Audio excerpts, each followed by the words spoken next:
I'm by nature a relatively frugal person, I guess. I feel like you're either born a spender or a saver. And it's maybe just hardwired. I don't know how much you can do about it. But for whatever reason, I was born more of a saver. So I worked my way through college because I didn't want to get any loans and I just lived real frugal. I remember eating a lot of ramen and Pop Tarts. I think I wasn't allowed to eat Pop Tarts growing up. It was kind of like plain Cheerios. Um, and so when I had my own money and I was working, for some reason I got on a Pop Tart kick. Strawberry frosted, yum. Anyways, so I kind of lived off that. Very frugal. Finally graduate. Started working like, a real job and saving money because I knew I needed to eventually replace my very old car and whatever. So I waited a while till I finally felt like I had enough of a cushion that I was going to go buy myself some brand new work shoes. Um, you know, uh, as a nurse, you spend a lot of time on your feet, so you want really good shoes. And I decided back then, white was it.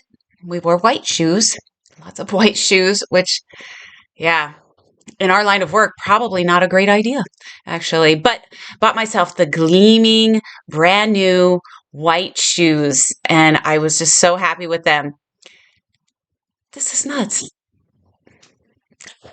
This is nuts. First day wearing the brand new shoes. I am very excited. I happen to have a patient that night, I'm working nights, who needs, she's going to have a colonoscopy the next day. If you've never had the joy of having a colonoscopy, there's some prep that goes with that. So we got to clean everything out. And she was weak, so we start our prep, and I went and got a commode, which is like a portable toilet that goes right by your bed. And so there's a method to it. You put the commode right next to the bed, parallel to the bed, so that all they have to do is you help them stand, pivot, butt down. You're right there. We don't have to walk to the bathroom because I'm giving you all sorts of laxatives, Milk-O-Mag. You're going to get an enema, the whole thing. It's unpleasant. But this will prepare for the test. So I'm working with this patient. We're talking through it. This is what we're going to do. We're doing the different steps, whatever. I explained the whole commode thing to her. Bless her heart. So she's like, it's time. I need to go. And I say, no problem. We're going to stand and pivot to the commode.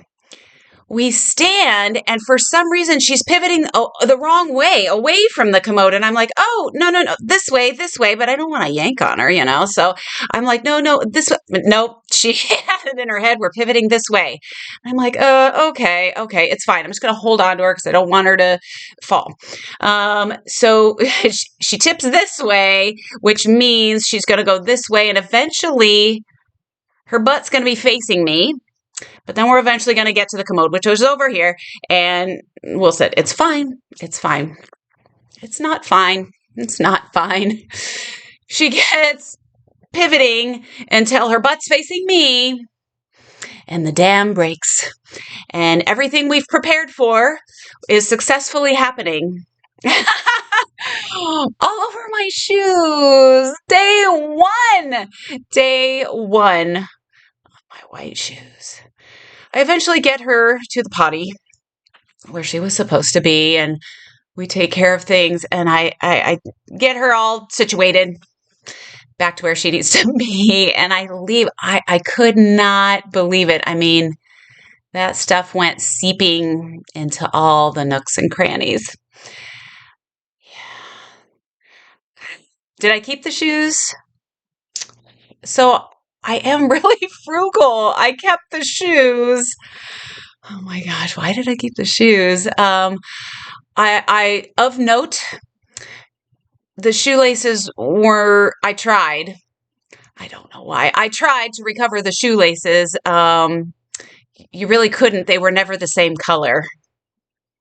This is too much information. So I did get new shoelaces, and I kept the shoes. You know those, I think they're called grommets. It's like where the shoelace goes into the thing and it's a metal and there's, do you know, so you could always see those were kind of still stained. Why did I keep the shoes? Too frugal. Don't be that frugal.